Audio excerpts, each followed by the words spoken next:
The producers of this podcast wish for you to know that the following recording and the discussion therein pertaining to Muppet violence was recorded before the February 1st Today Show attack committed by Larry David.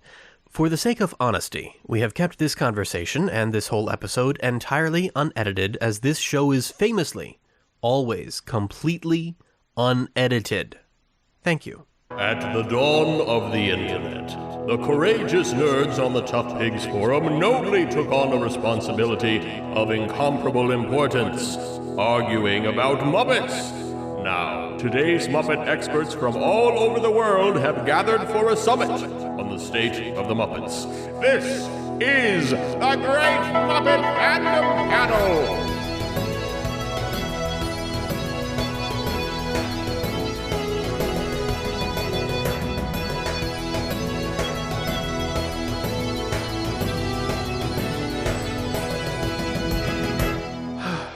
Gosh, it's awfully quiet this time. Normally everyone's talking over me as I'm trying to introduce the show, but right now, very quiet panel. I guess I should check in with everyone. How is everybody doing? Every second Oh, good heavens. Okay. I should have seen that coming. I brought that upon myself. Well, I'm muting you, and welcoming you to the winter to the winter 2024. Who are you? I don't know.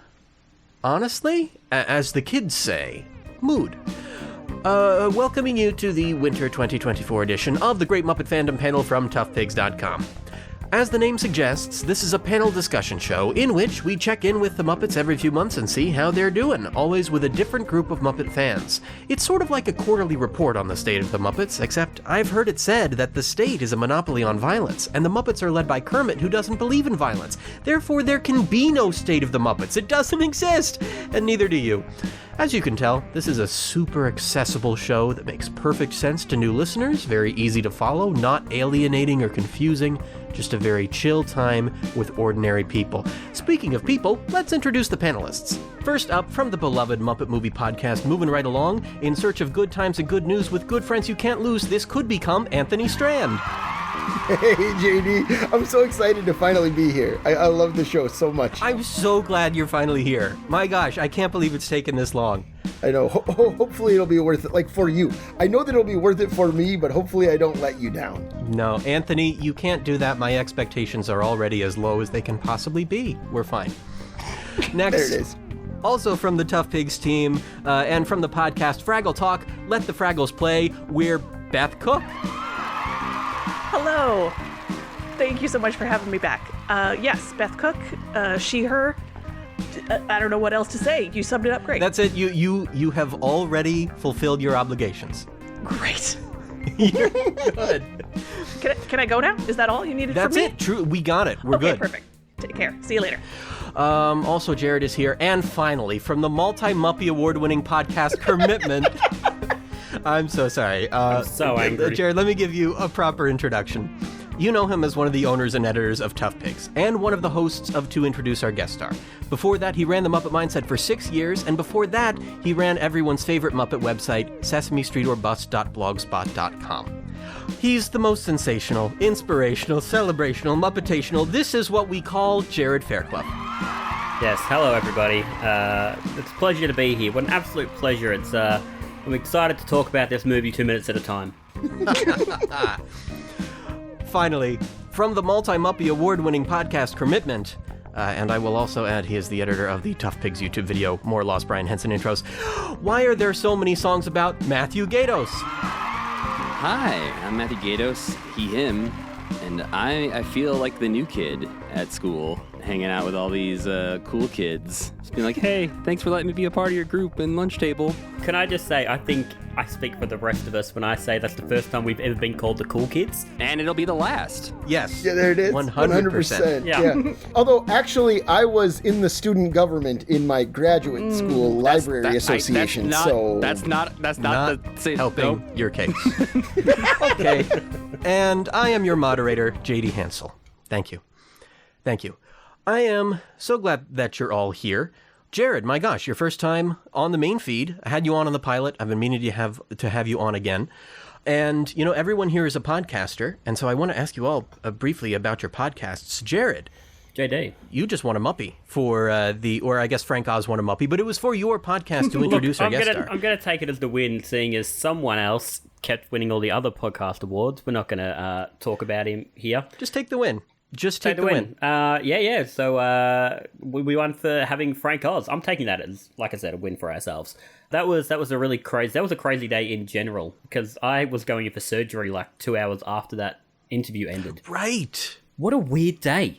And I woke up, and the first thing I thought was like, that was a anesthesia dream, surely. Jarrod, it was a real thing that happened. You should take credit for that win, because a big part of why that episode is so darn good is you and Joe and the dynamic the two of you have together, and the way that you interviewed Frank, and surprisingly, the incredible comedic dynamic that the three of you had together.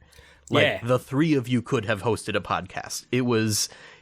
And we will. It was truly amazing. We will. We're actually... I hope so. I'm looking forward to it. We're going to do Moving Right Along for Muppets from Space, because God knows he has some thoughts. Please.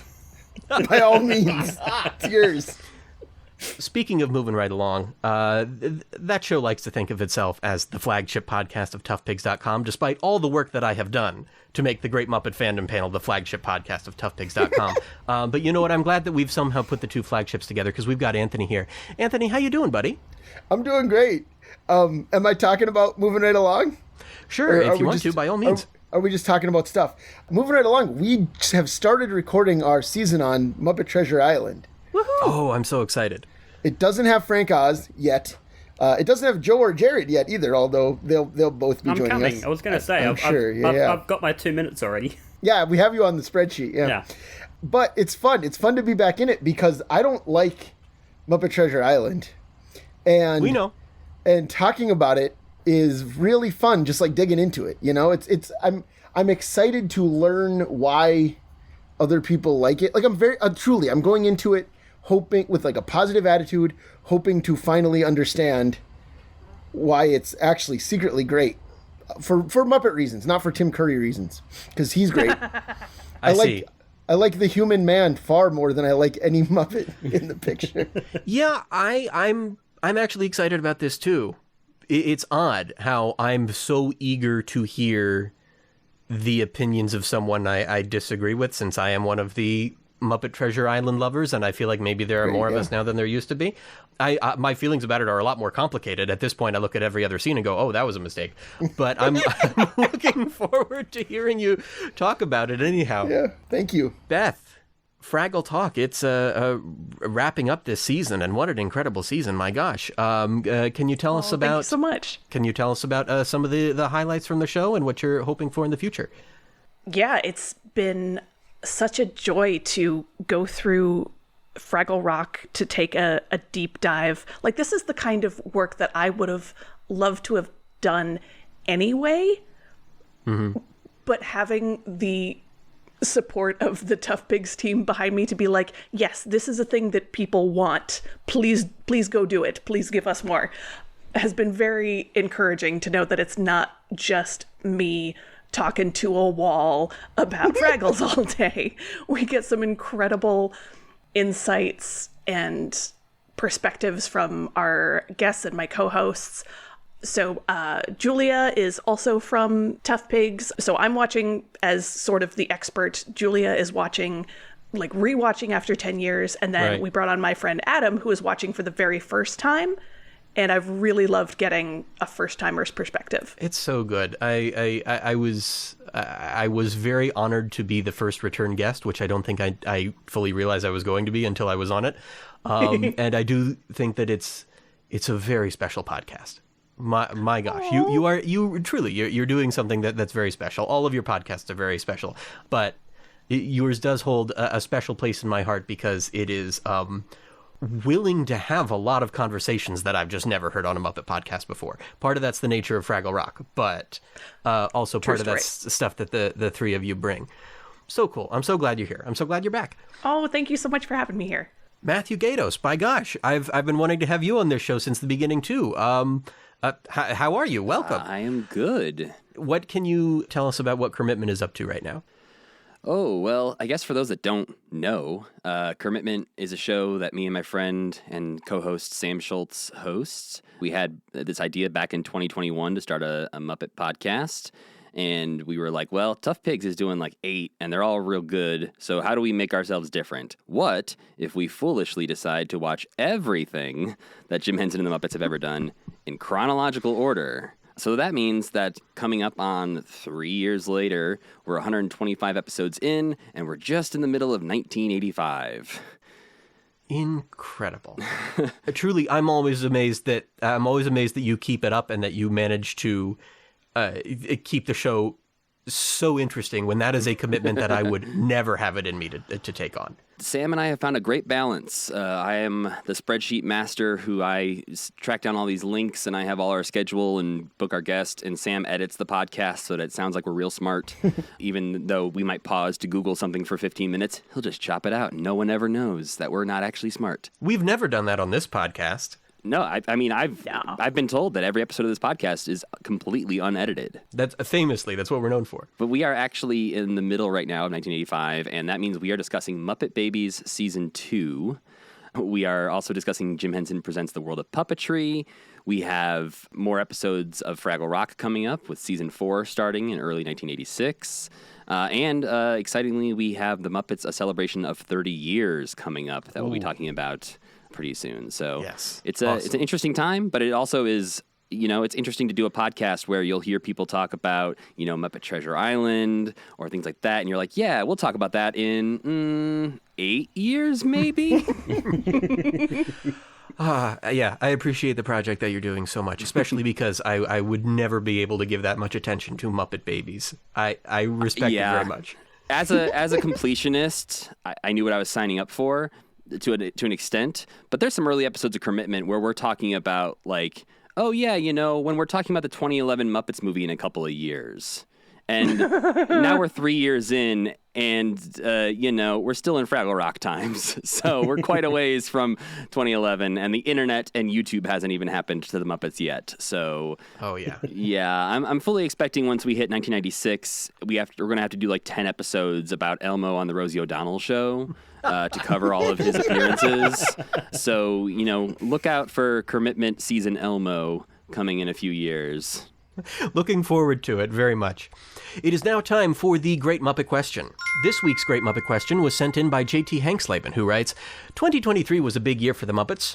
It saw the premieres of Season 54 of Sesame Street, The Muppets Mayhem, Fraggle Rock Rock On, Muppets Tonight, Christmas Eve on Sesame Street, the moon landing, and so much more.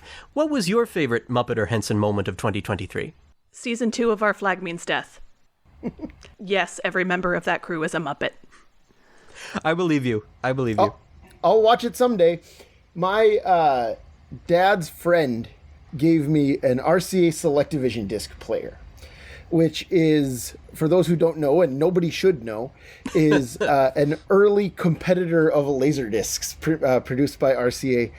And for those who don't know what a Laserdisc is. A Laserdisc, so a Laserdisc is like an old-fashioned DVD that's a 12-inch, looks like a record. And for those that don't know what DVDs are, right? DVDs are coasters. So okay, yeah. So we my dad's friend Scott gave me his father's collection of RCA Selectavision discs, which included 145 titles. And among those 145 titles is Tales from Muppet Land 2, which is the second release. And on one side, it's The Frog Prince, and on the other side, it's Hey Cinderella. And when I got my old video disc player set up from 1982 or whatever, first movie I popped in was the Tales from Muppet Land. And guess what? I watched The Frog Prince. It looked like a digitized VHS tape. Good. It was skipping occasionally, but it sounded pretty good. And this is easily my favorite Muppet or Henson thing of the year 2023. Not even close. No competition. Somehow that experience for you might also be my favorite Muppet thing of 2023. I met Weird Al Yankovic and made him laugh. From Muppet Magazine with Fozzie, that guy. That guy, yeah, that's the only thing he's ever done, ever. I Heard of him. I met him and I made him laugh. Like, I made Weird Al laugh. Incredible. Like, I can die happy. I don't remember specifying in my question that this was about your favorite brags of 2023, but sure, make it all about you. I apologize for bragging that I Yeah, own an Anthony. RCA Select Division. It's fine. Listen, I had a rubbish 2023, all right? So I get to brag about making Weird Al laugh. Jared, oh, buddy. You know what? Yes, I'll give you that. I watched Meet the Feebles for the first time this year, so if anything's going to make you appreciate Jim Henson and the Muppets way more, it's watching something like Meet the Feebles. Yeah, I also watched that for my first time in 2023. It has a staying power. Yeah, you can't ignore it. You can't forget it even if you try. It's wild that I had not heard of it for such a long time, being in the Muppet fan space. It's just everyone completely avoided acknowledging that it existed. It wasn't like anyone was being funny. No one wanted to joke about it at all. To be fair, was maybe the right choice. Yes. You should have been on Muppet Central Forum when Fellowship of the Ring came out. You're sure I should have been, Because it was a Anthony? very different story. I should have been? I mean, you were, 5 or whatever, right? I just rewatched Fellowship of the Ring the other day. It's amazing to watch Fellowship of the Ring again and go, that's the same man. The same guy 12 made this years fantastic apart. movie. Like, it's only 12 years. It's not like it's 40 years later or something. Right. Like, It's truly unfathomable. Wow. So it sounds like you all loved what the Muppets were doing in 2023. That's great. Well, we're going to jump into the news, but I must remind everyone that we're not going to cover every single itty bitty dog and kitty farm and city news story this time. This isn't a weekly updates show. So if you're looking for that, I don't know. Kermitment does a pretty good job of keeping up with everything. We try, but we also record like 3 weeks ahead. So if you're looking for actual news, I don't know. Good luck. Well, you know, the best thing in that case, if you really want to stay up to date with all the Muppet news as it's happening, you should go to toughpigs.com and bookmark it. With social media being so topsy-turvy and unstable lately, you're much better off going directly to a website that has never had a technical problem or glitch. You hallucinated all of those? It turns out a website can have more content than its creator ever could have imagined, and it will always run perfectly. The Miss Piggy logo is always the same size when you load the page. Oh, I'm getting PTSD. Move on. Sorry. We'll see if that stays in. That all might get edited out. I did not clear any of that with Joe beforehand. Okay, we're going to start off the Muppet News with a story that's quite ungroovy. In November, we learned from TV Line that Disney Plus has canceled the Muppets Mayhem. This show that was instantly adored by so many Muppet fans only lasted 10 episodes. That's 6 fewer than the 2015 ABC show, for those of you keeping score, but its creators seem confident that they'll play with the Muppets again someday. Weeks after its cancellation, this series won the Emmy Award for Outstanding Children's or Family Viewing Series. I'd like to think Disney Plus was embarrassed by this Emmy win, but that's probably never how winning an Emmy feels. I'll never know. Panelists, are you sad to see the show go?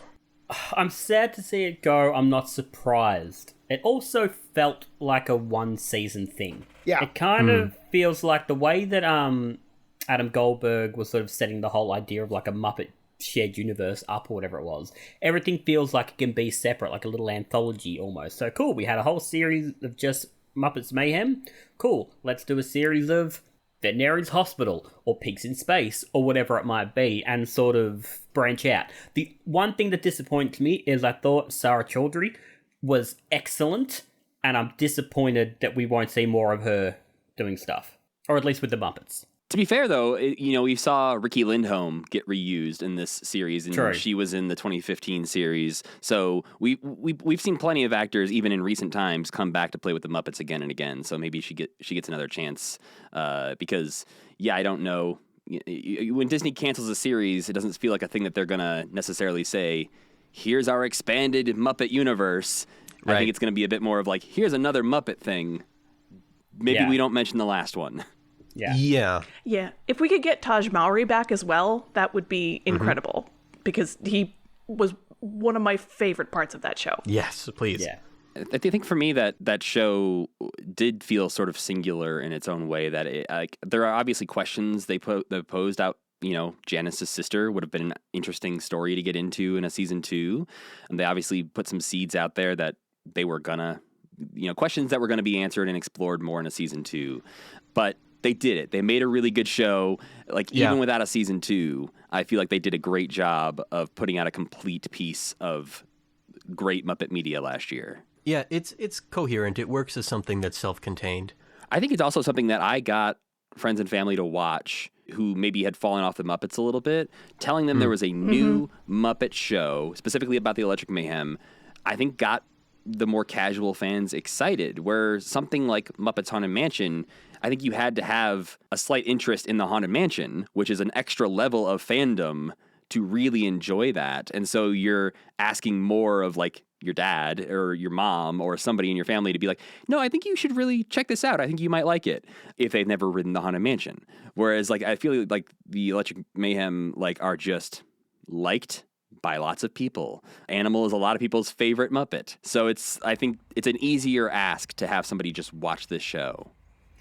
So I'll say that my whole family has never been to a Disney park and ridden we've never ridden the Haunted Mansion. And my kids just think of that thing as a Halloween special. Like my children ages 5 and 9 have, like, I think that they might know it's a ride, but like I bet they've seen it 10 times and they never once have been like, I don't understand why the painting is growing or whatever, you know? They just like, it's Halloween stuff. I found with, this isn't a conversation about Haunted Mansion, but it is now. I had been on Haunted Mansion years and years ago. I had watched Muppets Haunted Mansion, and then I thought to myself, you know what? I'm going to just watch a ride through of the Haunted Mansion just before I watch it again when I was writing my review. And I found watching it again, I managed to pick up on every single little Easter egg. I was like, right, that makes more sense. But I think Anthony's right in that you don't necessarily have to have watched. Need to know much about Haunted Mansion before you watch that special. Going back to Muppets Mayhem, I think what confused a lot of us Muppet fans is that this show was very well received. Critics really liked it. The casual Muppet fan really liked it. People who weren't casual Muppet fans really liked it. Yeah. I don't understand why Disney were like, cool, no more. Like, what are you doing? Like, this is arguably one of the best things they've done in 10 years. Everyone really likes it. It's winning awards. It's doing all this stuff. And now you're just going to be like, yeah, but we're not going to make any more. Yeah. I think what you mentioned earlier about doing it as an anthology show, where it's like next season is Bunsen and Beaker Adventures or whatever. I think that would have made sense to just announce that.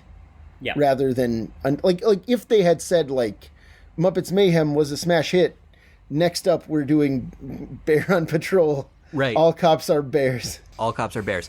It would have been great if they had found a way to announce that without leaning so hard into the idea of the cinematic universe framing, or like saying this is our Iron Man. That may have, on some level, implanted unrealistic expectations in someone's mind.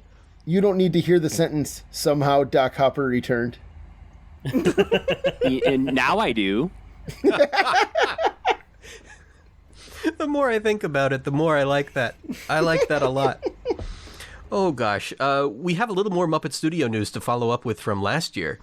Kermit and Miss Piggy appeared, in some form, in the stage show Jollywood Nights at Disney's Hollywood Studios in Orlando, Florida. It looks like these were the puppets from the great Muppet moments in fandom panel history or whatever. Panelists, is this a good use of the Muppets in the parks? Yes. Yep. Next question. Okay, sure. Moving right along. No, I think it's a solid idea. I know, obviously, the Muppets have been part of Imagineering for some weird reason. I don't understand why. Yeah. But the Muppets are part of Imagineering. And Lee Slaughter, who is the current vice president of Muppet Studio, came from Imagineering and has worked in Imagineering for a long time. So she's really been pushing. She's like, why can't we get the Muppets in the parks? Right. And especially now they've got these, really nice puppets. And they obviously train these puppeteers really well. Well, obviously, there's the whole sort of, Kermit should only have one performer, that sort of thing. I almost think this is an okay version of going away from that. How dare you? How dare you? My gosh, I'm so... Go ahead, explain. Because they're not trying to... because it's Matt and Eric's voices. It's just lip-syncing along. But, Jarrod, the voice is nothing, remember? Don't get me into that argument. Don't get me Remember into that what argument. your buddy Frank says? Huh? Your friend Frank? I've met Frank. You've got me off my point now. Thanks very much. Happy to do it. It's an honor. I think if it was some, poor 21-year-old doing his best Kermit impression, it'd be different. Then I'd be going, oh, what are we doing? Let's not do this. But the fact that you've got a lot of love going into these shows as well, I think this is fine. This I'll allow. Okay, so you like you're okay with the nature of what they are doing.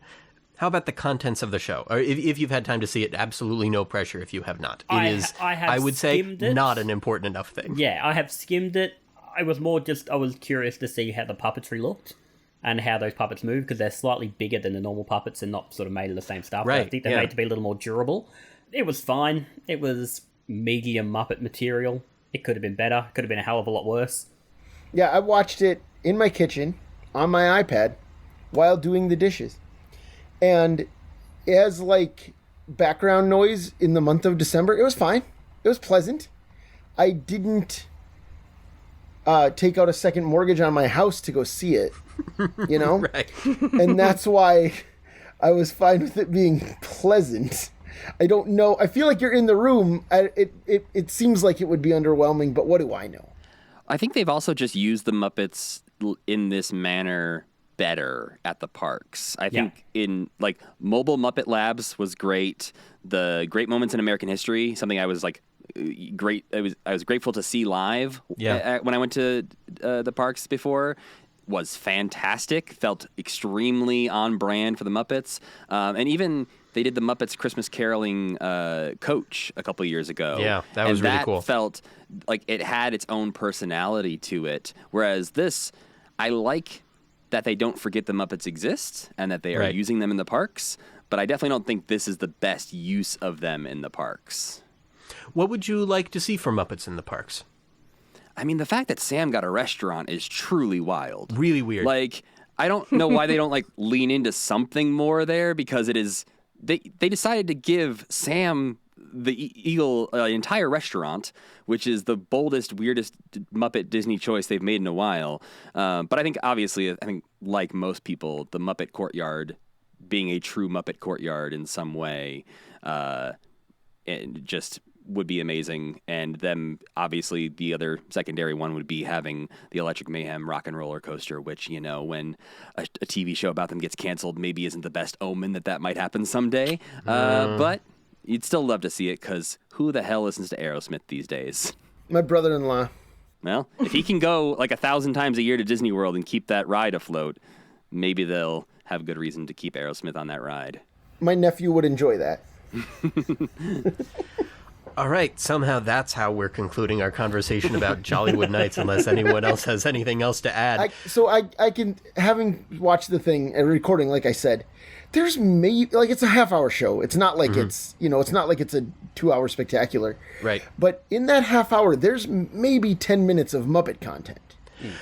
Yeah, it's the Muppet stuff is incredibly light. It's very spaced out. I imagine they were giving, puppeteers' arms time to rest or what have you, and they wanted to feature other stuff and other characters, because they have an incredibly strange segment with Mickey and Minnie where they come out on stage at the same time but are supposed to be like unable to see each other as they're in two different places. It's so odd. And there's this framing device that they kind of tease and allude to slowly along the way, but then only mention explicitly way into it, that you're watching them filming a TV special, a Christmas TV special, like an old-fashioned Christmas special. It's really not clear up front. And so at a certain point, they're like, we're going to commercial. And it's like, what? How? Disney World is a commercial. How are you going to go to a commercial? Truly one of the strangest things. And Kermit and Piggy are not especially funny in it, but I guess it's kind of authentic. Yeah, I don't know. It's medium. Authentic to what? Well, that's the thing. Is like, I believed that it was Kermit and Piggy there, is what I mean. Sure. Yeah. Like, it was kind of believable. Like, Kermit talked the way that you expect Kermit to talk, which is boringly and patronizingly to Miss Piggy. And Miss Piggy talked the way that you expect Miss Piggy to talk, which is thinking everything is about her. Right. So you mean in the year 2023, the way you expect Kermit and Piggy to talk to each other. I know. Right? I know. I mean, that's what you mean. It is. He doesn't know all about her career, Pig, anymore. Yeah. It's real sad. I will just add there is something magical about getting to see the Muppets in person. Yes. And it's bringing me back to when I got to see a screening of the 2011 movie with something that was very, very similar to this. You know, there was like a live Kermit and Piggy there and a human host to banter with them. And obviously it was, you know, pre-recorded voices and local puppeteers. But at the time, I wasn't as deep of a Muppet nerd as I am now. And so I was just so amazed and honored to be getting to see Muppets in person. And I knew it wasn't quote unquote real Muppets, whatever that word means in that context. But it was so special. And if shows like this allow people to have that kind of experience, then cool. I'm a fan. You know, I would love it to have some better writing, but also if it lets, you know, somebody go like, oh my God, I got to see Kermit and Piggy actually there live in person, then right. Cool. Good for them. Yeah, absolutely. It can be a very special thing. While we've been talking about Kermit and Piggy and how they function in modern media, I want to bring in our first discussion question from a panelist with Jarrod. Could you tell us what your discussion question is today? Yes, so I've been talking about Kermit and Piggy. Specifically Piggy. I want to know, is Muppet on Muppet violence funny? Yes. Okay, so I asked... Depends on the context. Okay, so didn't I tell you, JD? This is how this conversation would go. So I asked You didn't tell me anything about how this conversation would go. No, but I said people would have different opinions, and so far the two people I singled out as having different opinions have expressed their different opinions, and that's why I wanted to have these conversations with Beth and Anthony. So, like, there's been a lot of conversation, not so much recently, but especially last year, there was some conversation about Miss Piggy and, like, karate chopping and stuff like that. Mm-hmm. And it led to a lot of people saying that they didn't like the karate chopping and talking about that sort of thing. And it was at a time where, like, I couldn't really come up with, like, an article about it, so I sort of just let it slide. And then recently I've just got thinking about it again.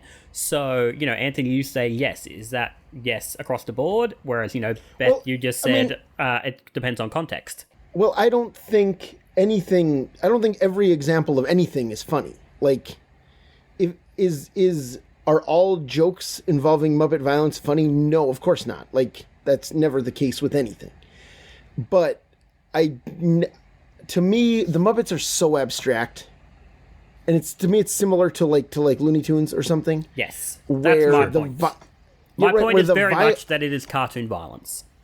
Yes, and the violence in either of those two, in like puppet violence or cartoon violence, it never hits me in a way that feels real. Mm-hmm. Like, I don't, because like I in real life, I am a pacifist, like to the core. Right. But I don't know, man. There's something about watching, you know, Muppet's head get exploded because he doesn't drink Wilkins coffee, or watching Daffy Duck get shot square in the face. Mm-hmm. That makes me laugh out loud every single time. And I can't explain why. You know, like I'll watch Looney Tunes with my kids even, or Sam, like Wilkins and Wilkins commercials.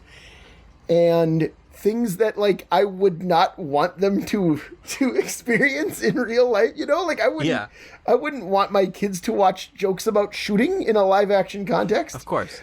But when there's that removal of puppetry or animation, it's just like, like, every time, like, I'm just losing my mind. My kids are losing our minds over it, you know? And it never feels real enough to offend me personally. You know, mm-hmm. And I guess that's what the thing is for me.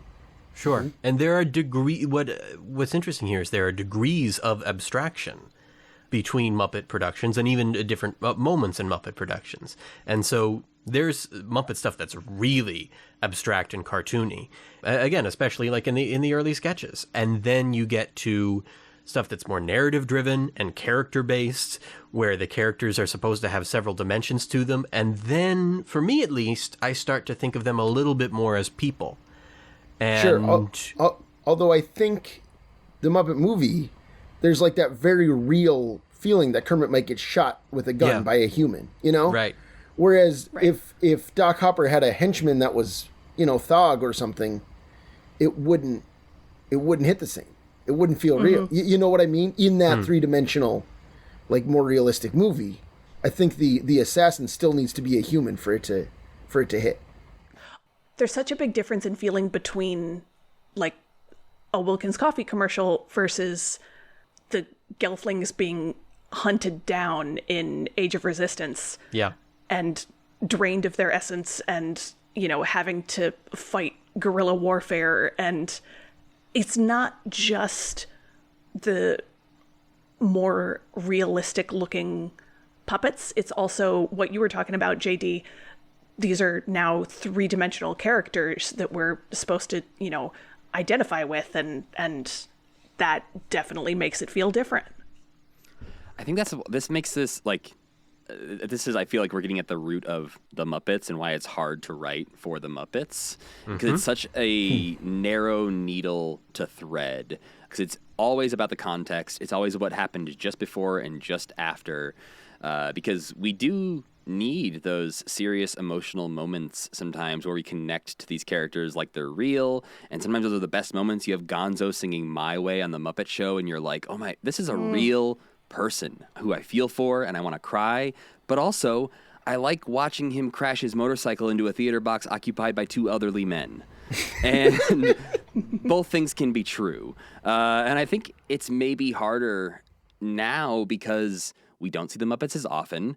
And when we do, we typically see them treated more like people than like cartoon characters come to life, especially after the 2015 series, which I am personally a big fan of. Same. But it's hard to argue that series does not present them as, people, essentially. And so seeing them slap each other around in a workplace on that show might be a little bit weirder than somebody hurting somebody on the Muppet Show.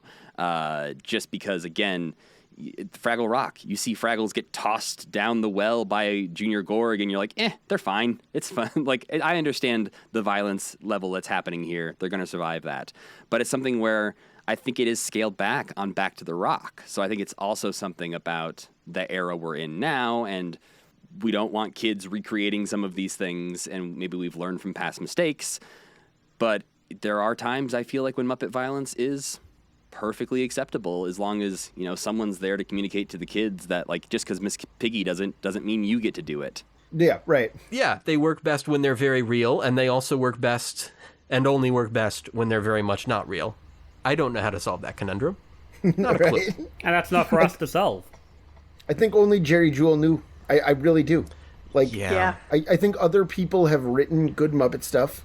Like, you know what I mean? I'm not going to sit here and be like, well, everything without Jerry Jewell's name on it is garbage. That's not what I'm saying. Right. But I do think he had an innate sense of what made those characters tick that no one has quite had since. Beth, what discussion question have you brought for us? So ToughPigs shared the news that there's going to be a new collaborative show with Brian and Wendy Froud and the Jim Henson Company, specifically about Brian Froud's Faeries. I personally am not worried about the quality of this endeavor. I am worried about, one, it getting to happen at all, and two, if it does, immediately getting canceled. What do we think the chances are that this could turn into something lasting? Look, if I see the phrase, the Jim Henson Company are making something, I will believe it when I see it. How many times have we been told, Jim Henson Company are doing this? How many of them have ever come out? So it sounds amazing and it sounds like it'd be wonderful. I'll believe it when I see it. I am firmly a believer in the idea that if a show is only one season but it's real great, that's fine. A lot of my favorite TV shows of all time are, Freaks and Geeks. The live action Tick, the first one with Patrick Warburton. The Jim Henson Hour, for heaven's sakes, is one of my favorite things. And And I really feel like if something dies young but is a joy, that's just something great that I get to watch over and over. You know? Okay, how do I adopt that mindset? Because I just keep getting my heart broken with all of these cancellations. But I'm also like, at heart, I'm a movie guy. Also, like, True. I tend to look at a show that has run for like 3 seasons and be like, I don't want to catch up on this. I'm gonna watch 36 movies instead, you know, or whatever. And so to me, it's like Dark Crystal: Age of Resistance is a perfect example to me, where it's remarkable that happened, that we have those 10 episodes that look great, to me are much more engaging than the movie, frankly.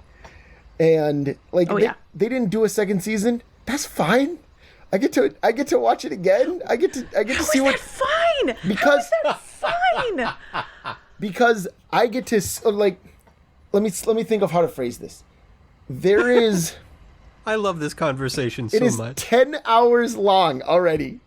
It is like 6.5 times the length of the movie. And like Deet and Hup they're so special to me, Beth. And Yeah. I never Jarrod doesn't believe in sincerity. I never had to watch that show go downhill. I never had to write a ToughPigs article about how this show isn't as good as it used to be. And that's fine. You know, like if a show burns bright and then all we have is the memories, I don't know, great. That's fine with me. There's something else to watch. Who cares? Okay, maybe I just need to practice getting into that mindset. You know what you do? You start a podcast where you agree to watch everything they're ever going to make. And then suddenly when they're like, hey, there's less episodes of this thing you have to watch 10 years from now, you're like, yeah, you know what? Maybe it's okay that one ended after a season. There you go, Beth. Okay, fair. I very much adopted a mindset. I've been burnt too many times. Too many good shows have been cancelled after maybe not 1, but maybe 2 or 3 seasons. So I watch a show now, a show that's still running. I watch it now, and I watch that last episode of a season as if this could be it. And so I remember watching, like the first time it really, really devastated me that something had been cancelled on a cliffhanger was The Last Man on Earth. Like that. Sure. Now, bless Will Forte because he came out and told everyone what probably would have happened. And I was like, all right, cool. So I still get a little bit of closure. But, like, I have been watching that show Upload that's on Prime, which I really enjoy. That just ended season 3. I watched the end of that season and I'm like, I don't know if it's coming back. I couldn't see anything about it's coming back. So I'm like, cool, that could be it. So I've just had to adopt that mindset. So I almost don't get disappointed now when things are cancelled. I go in expecting the worst and hoping for the best. And so I find that way I can't be disappointed. Which is probably quite a pessimistic way of going about things, but that's all right. So, Beth, if you sing the Mel Brooks song, Hope for the Best, Expect the Worst, to yourself over and over and over, then I think you'll be just fine. Okay, note to self. I'm also, sometimes I feel like the Henson Company makes decisions and I'm like, who's calling the shots over there? This is a weird idea. No, I was going to go on an angry rant about the streaming services because, like, okay, they're working, with Amazon. Like, do I trust Amazon at this point? No, they canceled A League of Their Own. Disney canceled Muppets Mayhem and Willow. Max canceled Our Flag Means Death. Netflix canceled Age of Resistance. I don't trust any of these big streaming services anymore to put art above profit. Yeah. Why would I? Why would anyone? Now that I'm saying that out loud. Right. No, that's the thing. Yeah. That's why I think any creative success is a miracle.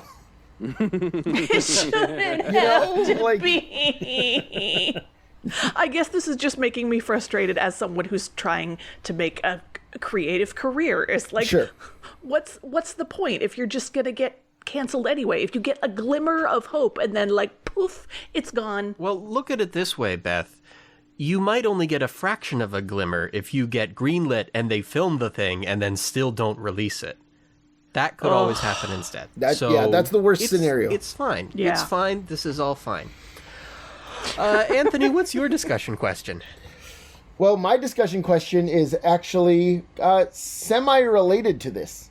Another recent announcement was that Henson and Shout Factory announced that Shout will be licensing The Dark Crystal and Fraggle Rock. We've heard about some digital releases of these things also, but I imagine we'll be getting the millionth Blu-ray release of those two movies.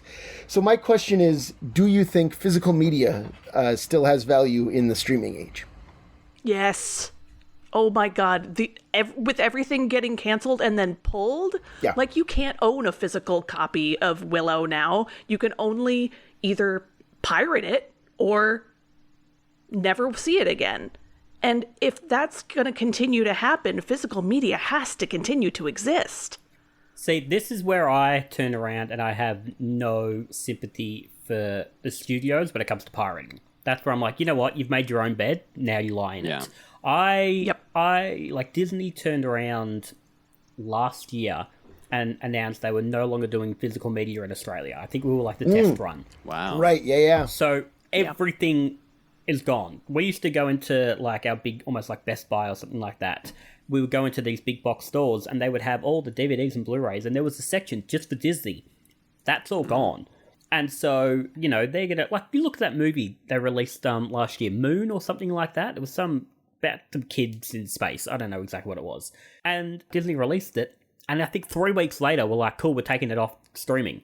Obviously, there's reasons for it. I don't understand it. But now there's no way, if you're in Australia, I think they released it on DVD in America, but if you're in Australia, there is no way for you to get that now. Right. I do think, I recently got rid of a lot of DVDs. I moved about 18 months ago, got rid of every DVD I had, bar, I think I kept maybe 30 of them, because they were significant, or there were things that I could not find in any other place.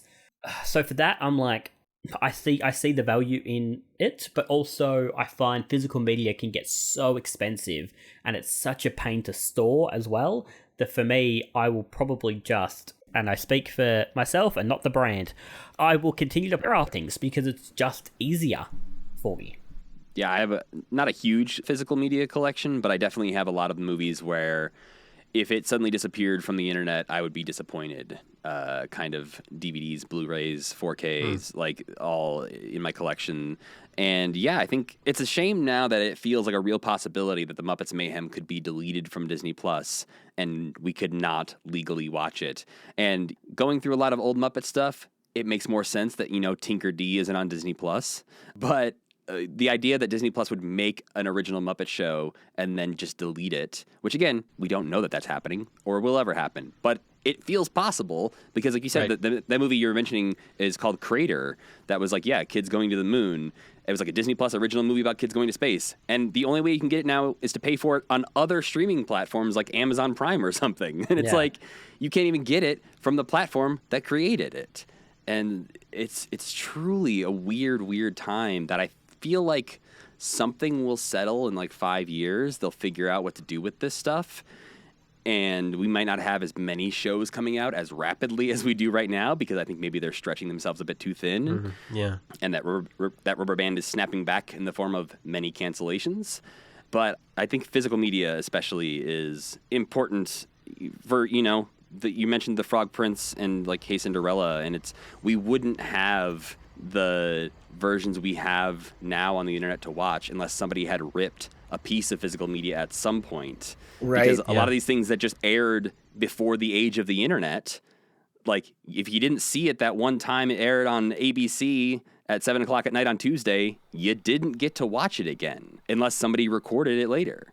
So I am eternally grateful for physical media, both new and old. Yeah, we've kind of been asking for a very long time for more and more and more Muppet material to go on Disney Plus. And I suspect that if that happened, then it might be harder to see the stuff that is currently on YouTube on places like YouTube. And personally, I feel like we've kind of lucked out that Disney has largely just turned the other way and ignored all of the copies of Muppet Family Christmas that are just around, because it would be nice for them to acknowledge it and feature it in a nice shiny package with a good poster on it and make it more visible to families and stuff. But like, we've got a lot of ways to watch it as it is that maybe would start to disappear if there was one official, probably heavily edited version of it that was the one that we had to watch. So I don't know. I guess what I'm saying is I'm kind of okay with the total collapse of the streaming model. I'll live. But would the Muppets Mayhem have existed without it? No. Absolutely not. Absolutely not. Right. In Fraggle news, we're going back to the Rock. The second season premieres on Apple TV Plus on Friday, March 29th, which is this Friday, if you wait until March 24th through March 28th to listen to this podcast. As for what the new season... I get bored when I'm writing these scripts, and then that happens. It's the beginning of the year. You cannot mess with people's perceptions of time like that. Yes, have you never seen Timepiece? As fans of Jim Henson, we have an obligation to mess with people's perception of time. Now, you made me promise before this podcast that I wouldn't make a joke about firing you. You made me promise. We had a conversation about it. I didn't make you promise. And I'm not going to say it. I'm not going to say it. Okay. I'm not going to say it. That's all. That's all. Move on. Continue. I told Joe that when we were talking about who was on the lineup for this podcast, I said, I can't wait for Jarrod to tell us who's fired. I was told I wasn't allowed to. Continue on. Good. Never do it again. I agree. This is the opinion that I endorse, but I can only have some control over it for this podcast. Okay, moving on. Can I come work at Kermitment instead? I mean, sure, we don't have any money. Neither do we. Neither do we. Neither do we, yeah. That's fair. That's the biggest Muppet coup in the fandom right now. Kermitment steals Jarrod from ToughPigs. I don't know to do what, but I mean, we got him. We stole Jarrod from Muppet Mindset, so. Yeah, Jarrod can't be trusted is what we're saying. No, I can be bought. That's what it is. I can be bought. For $1. I'll take it. At this point in my life, I'll take it. As for what this new season of Fraggle Rock Back to the Rock will entail, and Belubius, that was a weird joke, Apple has stated the following. I'm sorry. Wow, that was two really weird jokes too close together. I'm so sorry. Okay. You are making it so hard. I was fine until I saw Anthony start to fall over, and then I was not fine. I'm so it's 10:58 p.m. here. Okay. All right. Apple has stated the following. In the second season of the Emmy Award-winning series Fraggle Rock Back to the Rock, the reboot of Jim Henson's beloved classic Fraggle Rock, the Fraggles are back for more epic fun adventures. This time, with big changes affecting the Rock, the Fraggles, the Doozers, and Gorgs will be forced to confront their past and celebrate their independence as they move through challenges together with hope, JD, it does say interdependence, not independence. Interdependence. That's the opposite of independence. Interdependence. Wow! I've read over this a couple of times and never seen that. That makes a million times more sense. I've been so confused by this dang... Wow. You mean a Fraggle show's going to talk about interdependence? I can't believe that. I never would have guessed. They're busting out the pipe bangers, baby! Oh, okay. So they're going to move through challenges together with hope, silliness, and brand new songs, all while dancing their cares away down at Fraggle Rock. So the description's kind of nothing. Yeah, it's words. It's words. But thank you for calling me out on my inability to read. That really has made me feel so much better about the new season, We would not have done it if it weren't such a crucial question. It's really crucial that no, you're good. You're thank you. I'm truly. Wow. But the confront their past part, I think I did read correctly, yes? Yes. Because that's pretty different from anything Fraggle Rock has ever done before. So, yes and no. Yeah, Boober's going to have to explain some tweaks that he made about 10 years ago. Thank you for the pity laugh, Beth. Go on. I think Back to the Rock is perfectly primed to give us a reckoning with the legacy of colonization metaphor. I'm not sure how exactly. I know I have my headcanons about how I imagine it could happen, but just as an example, talking about the fact that they set up a museum for all of these treasures that Traveling Matt sends them, that right there you need to, at some point, address the problematic history of museums. Not just history, present. The problematic existence of museums and how they got the artifacts that they contain and the artworks that they contain. Now, most of the things that Traveling Matt has sent back have been, things that wouldn't be very missed by the silly creatures that he's getting them from. And some objects were pulled from the trash, from the Kraggles and the Murgles and whatnot. But the very last thing they put in it was a presumably expensive digital camera that belonged to Doc, and Traveling Matt just took it. And that needs to be addressed. And that's just one piece of how they could start to look at, hey, we might have done some bad things in the past, or our ancestors might have made some terrible decisions that we now feel ashamed of and have to reckon with how that past affects our present and the choices that we now have to make for the sake of the future. Gosh, I hope you're right. I think the handling of the Icy Joe episode that's what I was thinking too. Really well for this kind of thing, because Icy Joe is so much this, like, it's a lot of messages in one, where it's like the don't meet your heroes kind of thing, but it's also this, outdated mentalities and different generations having to teach older generations about, that's not how we behave anymore. And so I think if any show can do it, Back to the Rock can make that kind of pivot and handle that pretty well.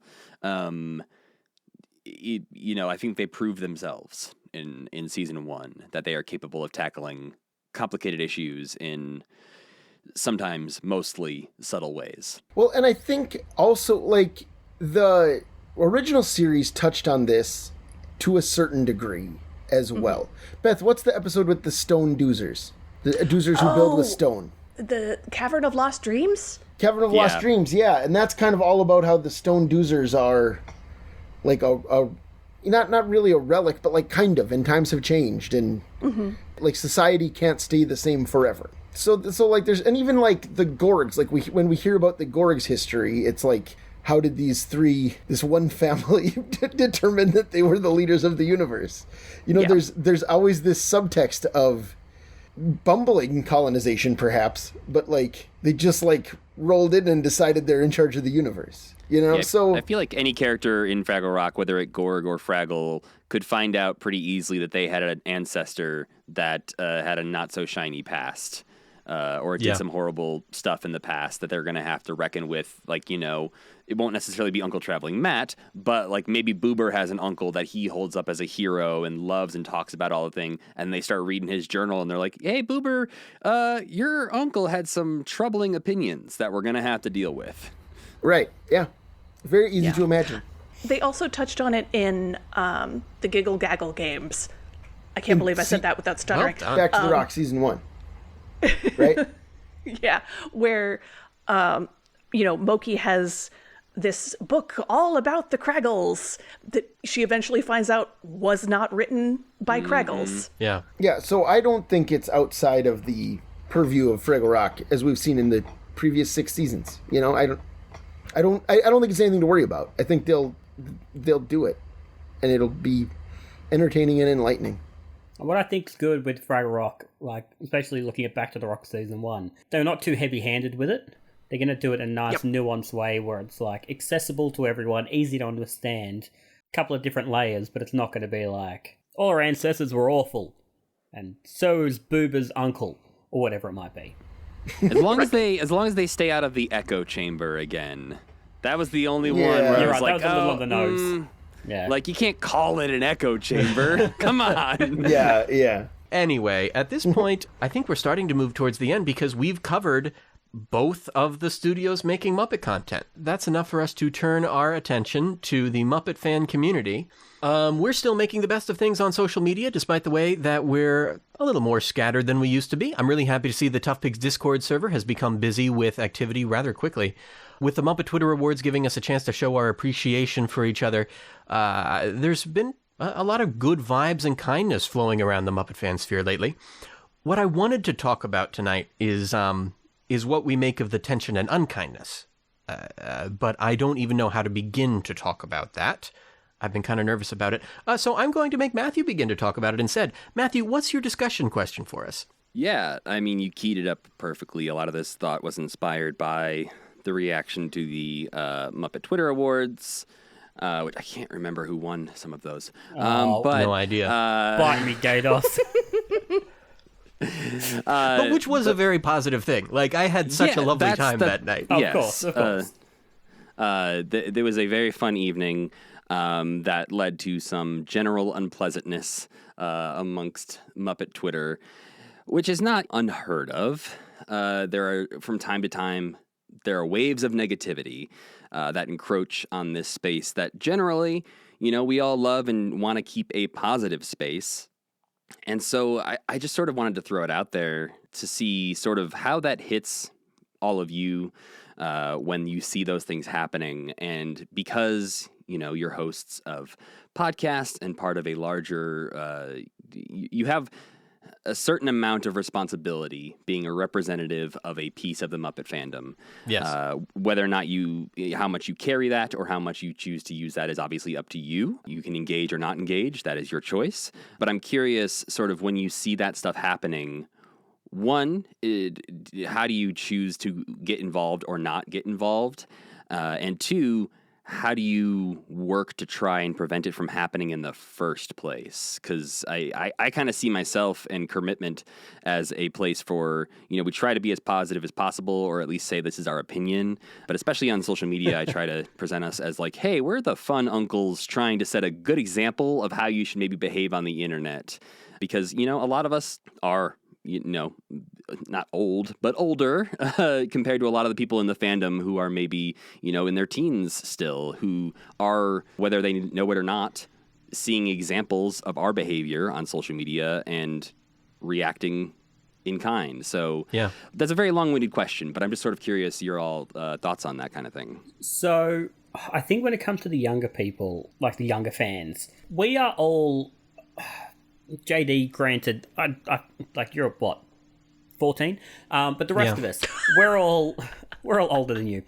But even yourself, like we all remember a time where social media wasn't at our fingertips, like and we all grew up. Like I think I got my first, I think it was MySpace when I was about 15, 16, right? So I got to grow up without a lot of this sort of stuff being right there. All these younger kids have had this at their fingertips their entire life. Social media is just a part of their lived experience and their entire life.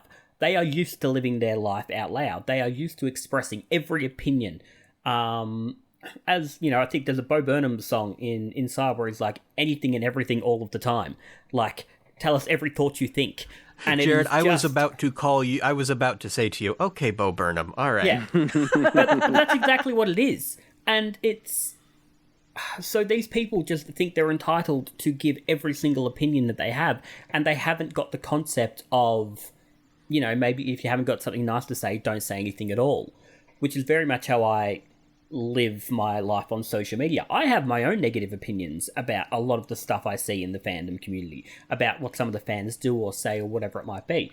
But I'm 30, nearly 35 years old. I don't need to get myself involved in that drama, so I sort of step back from it. I really feel the need to jump in here for a moment and say, I understand, Jarrod, what you're saying about how younger people have a different relationship to social media, and that has affected some of the negativity in the space.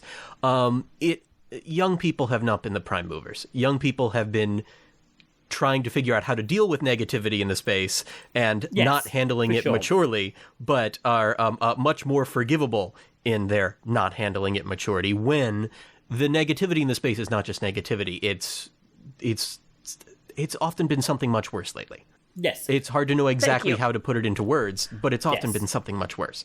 Right. And that said, I have made it known to Joe and Ryan and Becca running the Discord. If I need to step in and be the bad guy, I'll step in and be the bad guy. If you need someone to be pulled into line, I'm happy to do it, because at the end of the day, I don't care if they like me or not. Like, it doesn't keep me up at night.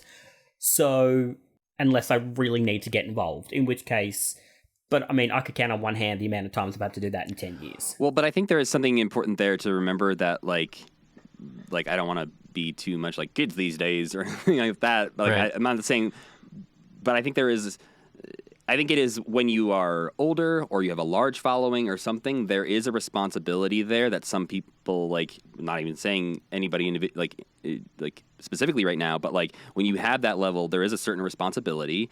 Uncle Ben taught us to great power that you have to carry. And when you see that like the majority of people who are following you are younger and maybe are whipped into a frenzy, be it good or bad sometimes, I think it can be an abuse of power sometimes to sort of pit those groups of people against each other by saying that like you're either with me or you're against me, and it's a weird thing to see in a place where we're talking about fleece rags on hands.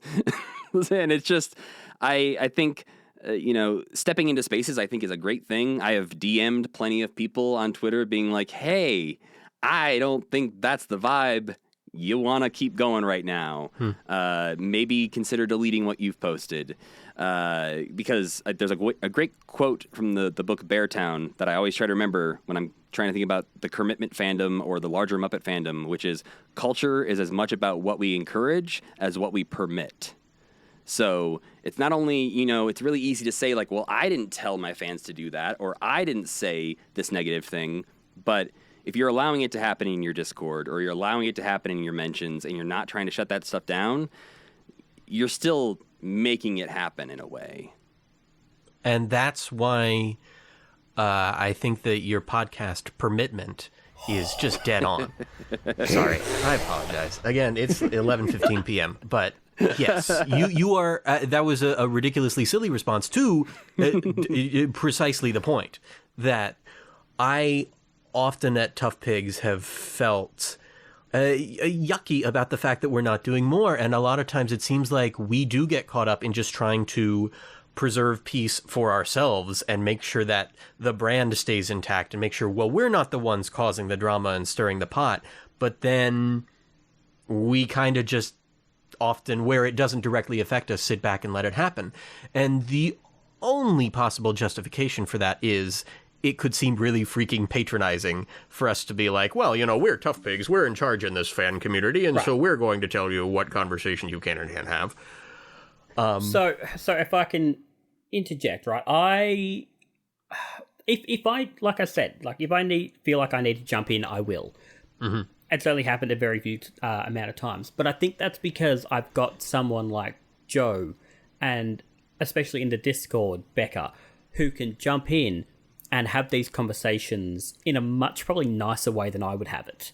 Because I very much live my life, especially, with how my life's been the last 12 months. As I said at the start of the thing, I had a rubbish 2023. I haven't got time to deal with this crap. I haven't got the patience to deal with a lot of stuff at the moment. Sure. So I'm probably stepping back because, honestly, and it's with no pride I say this, I'm probably going to make it worse. I'm probably going to say the wrong thing in the heat of the moment and get someone else angry or kick up a whole other thing. So I just step back and only get involved when and if I have to. And we're very fortunate to have, Becca being able to de-escalate, and certainly Katie Lynn Miller being able to de-escalate in the Discord. Mm-hmm. Yeah. I also am because I can be quite snarky online, and God knows I've made a lot of jokes about, about Commitment winning all the awards and stuff. But I'm very careful to make sure that that's coming across in a fun, joking, jovial manner. So I sort of do my best to be, I guess, that sort of role model. But with the other stuff, I'm just like, nah, I haven't got the time to deal with your crap. I've got other things going on in my life. Have your arguments. I'm just not going to pay attention to it. And like I said, I don't say that with pride. That's probably not a good way to live my life, and that's probably not what I should be doing as a figurehead of this community. But that's where I just am at this point in my life. Yeah, to me, it brings up questions of the words negativity and drama and disrespect. We all have very different definitions in our heads of what those words mean. So when we're saying, like, oh, we want this to be a positive place, or no drama allowed here, or be respectful. We have to start talking about what exactly that means, because, I mean, and this has been and will continue to be, an ongoing conversation in the ToughPigs Discord about, like, when do we step in and where exactly is the line? Because, like, not all drama is created equal. Like, Yes.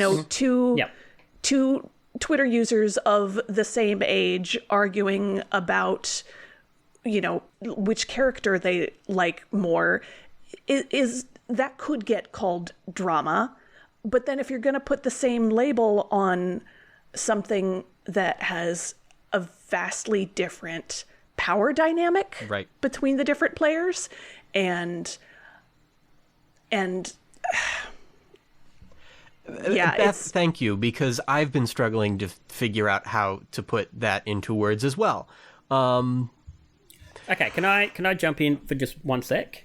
Yes. Just because I feel like we're not talking about specifics, all right? Obviously, there have been specific things that have happened. As far as I'm concerned, I'm not Elon Musk, I don't run Twitter. So whatever happens on Twitter, people start having arguments with people on Twitter, doesn't involve me. Yes, the Discord is different. Yes, I am one of the editors of ToughPigs. I am, one of the admins of that Discord. Yeah, it's probably different. There I probably, I need to pay more attention to what's happening there. But in the same way where if you don't have anything nice to say, don't say anything at all. If it's doesn't affect me, if it's not directly related to me, if I have nothing to do with anything that is going on, why get involved? That's how I live my life. Well, but and that may be fine for you as an individual, but then there are questions about ToughPigs as a whole, and there are questions about what does it say, and who we associate ourselves with. Yes, absolutely, that's part of it. That is a running conversation in our private Discord, and that is a conversation that myself, Joe, and Ryan have. But that's also something that I don't particularly want to get into here, especially without those two here to sort of give their opinions and stuff like that. So. Yes, I am going to have to get cancelled by the end of this, and that's fine. I'll just hang out with Boober's uncle and his old tweets. No, I think it's good generative conversation, because the answer is it's complicated. The answer is there is no no answer. hard and fast lines, and this is all going to have to keep... all just Matthew's way of getting me gone, because I kept having to go at him for winning. Yeah, this was really my secret plan, was to be like, what can I get Jarrod to say? But no, like, honestly, it is interesting being at, like, the different sort of tiers of this, because obviously Kermitment's at a different level than ToughPigs in these conversations. And so it's even just interesting to hear your all answers compared to, like, we have less problem burning bridges sometimes when we're like two people with a podcast that's only a few years old versus like a 20-year-old website. Like, there's a different responsibilities there and different powers along with that. But I think this, like, if you don't have anything nice to say, I think is, a good, obviously, thing for life. On that note, though, when I'm on my personal Twitter and even Kermitment's Twitter, I try to live by the words of Craig Ferguson, who said, does this need to be said? Does this need to be said by me? And does this need to be said by me right now? And I think if you ask yourself those three questions before you tweet anything, most of the time the answer is no, just to the first one. But especially if you're trying to dive into something like Jarrod said that doesn't directly affect you, it's going to be pretty quickly when you decide, like, do I need to be in this conversation? The answer is almost always going to be no.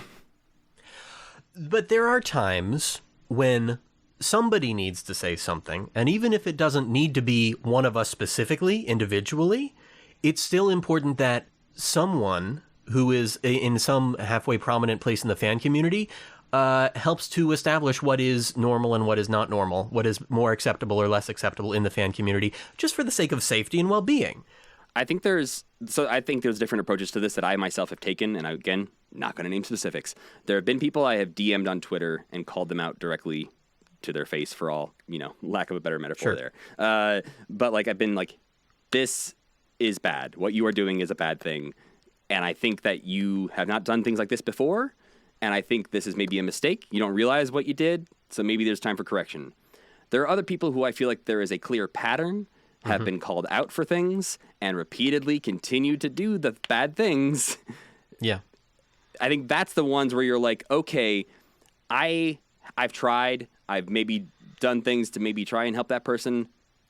At a certain point, the best thing I can do is maybe ignore that person and not engage with them, not like hang out with them in any way online. And I think like there is definitely times where stepping in is the right call, especially if it's like, I don't know how many of us have ever met each other in real life in this group of people right here, but like a lot of us have never, will never, whatever, meet each other in physical space. So the definition of friends, colleagues, acquaintances is murky already. Mm-hmm. And so I try to imagine like a comment section or whatever as if it's my living room. If I upload a YouTube video and the comment section there is my living room. If someone is saying something terrible in my living room, I'm going to ask them to leave. And I think there's times where Muppet Fandom feels like it's a living room, and other times it feels like the world. And I think when we're in those spaces, whether it's a Discord or it's a Twitter conversation or that, where it feels more like, oh yeah, we're all hanging out right now having this thing, and someone just walked in and pooped in the punch bowl, we're going to ask that person to leave. And again, I think it's complicated who asks that person to leave or how, respectfully maybe that conversation happens offline. But I think it is important that that conversation happens at times. It feels sometimes silly to say that, like, this is a very nice fandom, but, like, on the large part, it is. And it is we largely try to be about kindness and making people happy. And so when I see the fandom actively working to make people not happy, sometimes I'm like, what are you doing here? When did this confusion happen? The fan community, I agree with you, is like, I just kind of thank my lucky stars every day I didn't find myself in the middle of like the Star Wars fan community or anything like that. Not that there's anything wrong with being a Star Wars fan. Ooh, as a lifelong Star Wars fan, I have tapped out from talking about Star Wars on the internet for years for this very reason. Yeah, like, which generally speaking, you don't have to do with Muppets. Like, there's nothing that's going to get you the responses you get for saying any opinion about The Last Jedi in Muppet spaces, to the best of my knowledge. Because, by and large, Muppet Fandom is just, it's a different kind of community. And it's usually one where, for the most part, it seems like people are a little nicer. But it absolutely has, at times, sort of a bloodthirsty quality to it. And that, again, that's not a thing that happens all the time. But lately, it feels like some amount of disregard for the feelings and humanities of others is becoming more and more of a recognizable feature of the community, and that's making me less and less happy with it. So I haven't said anything in this whole conversation, and that's because I feel almost entirely disconnected from all of this. Like, so my recommendation to you, JD, is just do that. Like, don't engage, because it's not your job, Sorry, go ahead.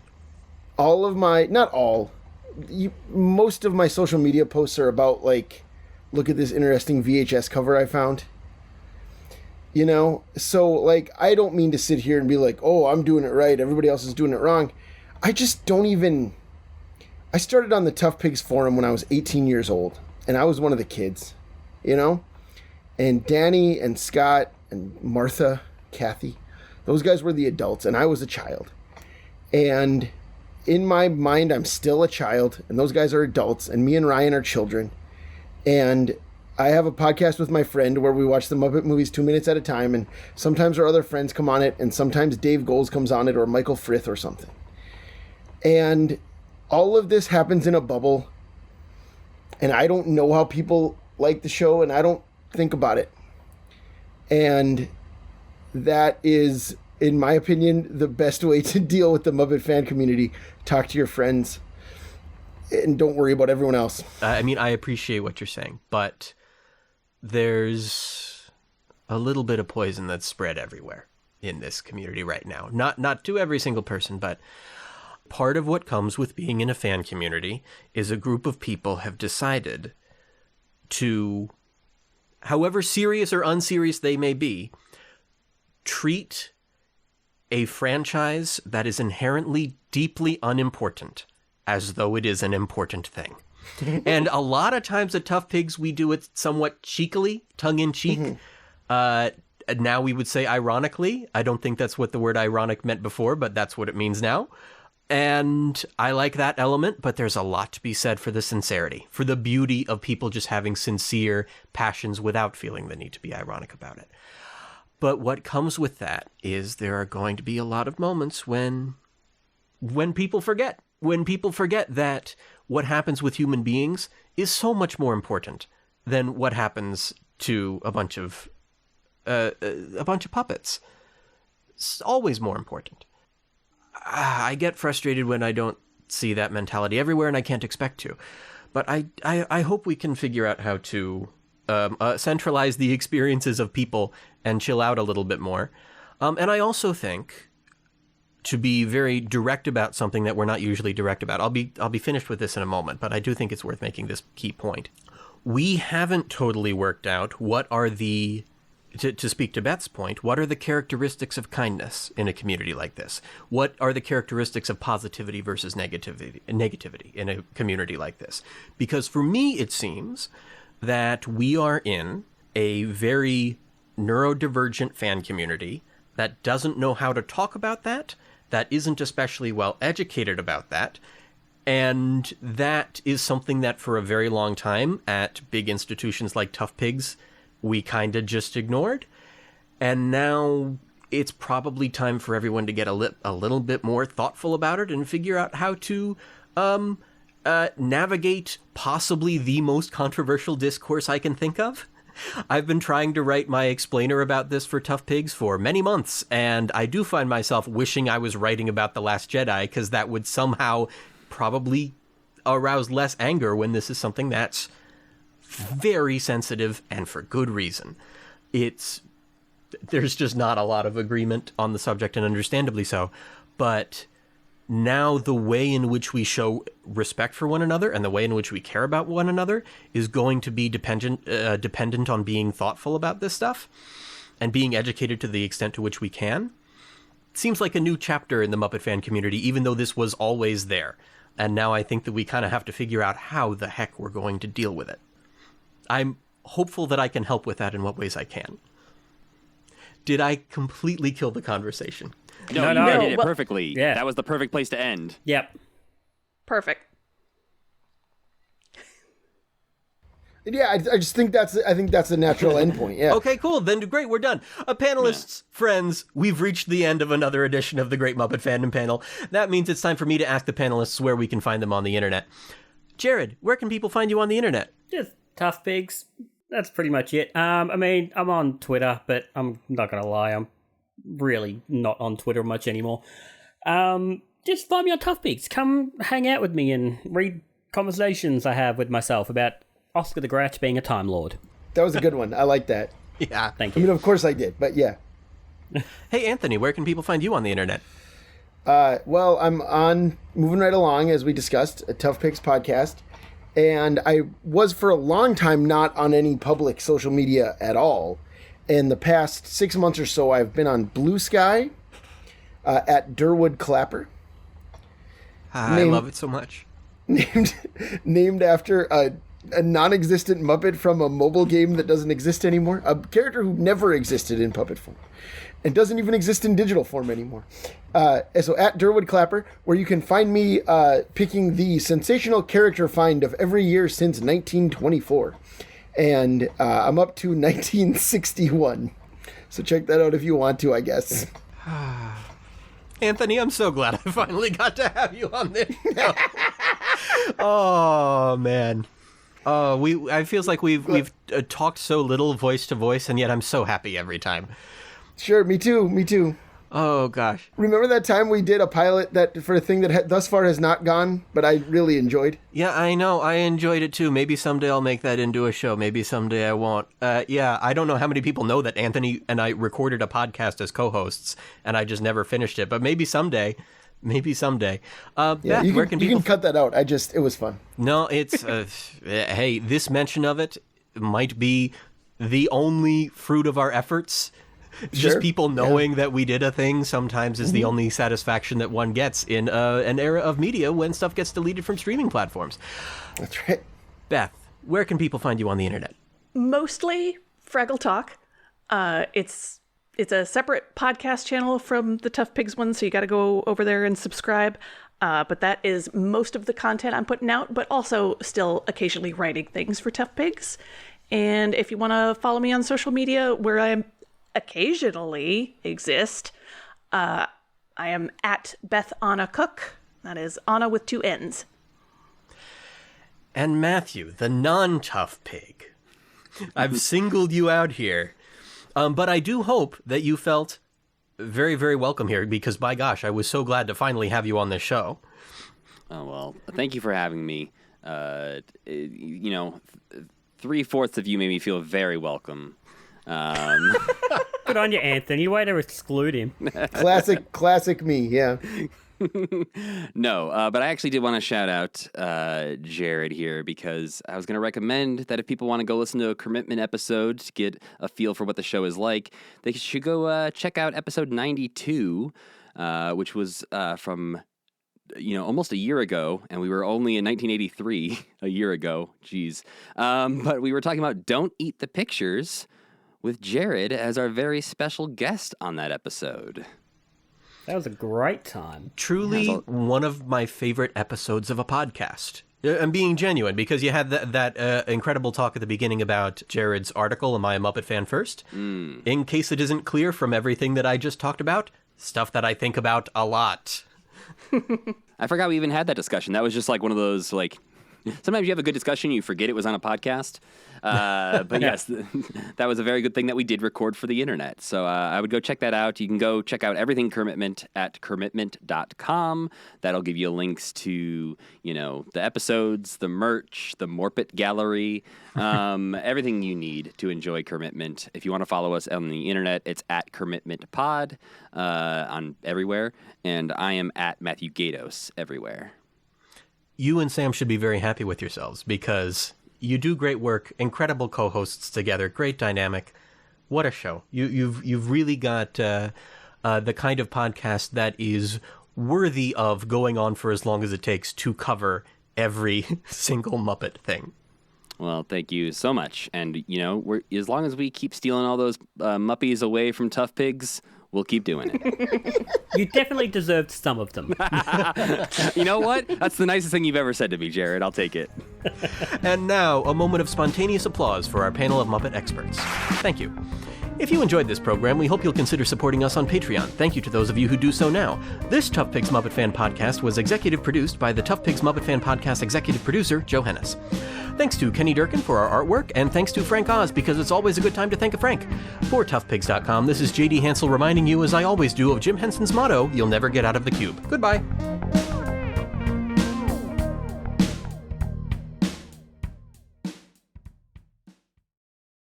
So I start by boiling the water, usually a little bit of salt. You don't want too much salt in there, obviously. And then, chuck the pasta in.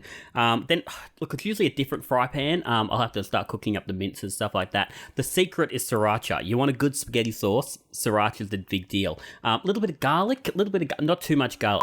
So I'm just saying that Dexter should be the number one Muppet on Sesame Street going forward from now on. Look, he's got everything. He's tall.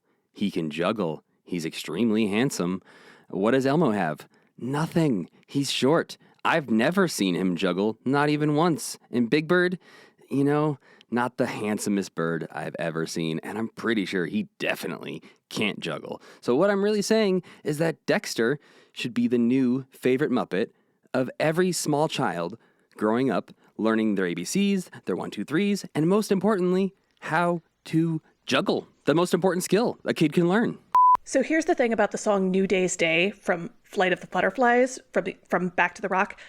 In the verses where they sing, so good, so good, so good, you cannot convince me that that's not a nod to Sweet Caroline. And more importantly, it is a nod to the part of Sweet Caroline that's not actually in the original song. It's become part of the experience of the song.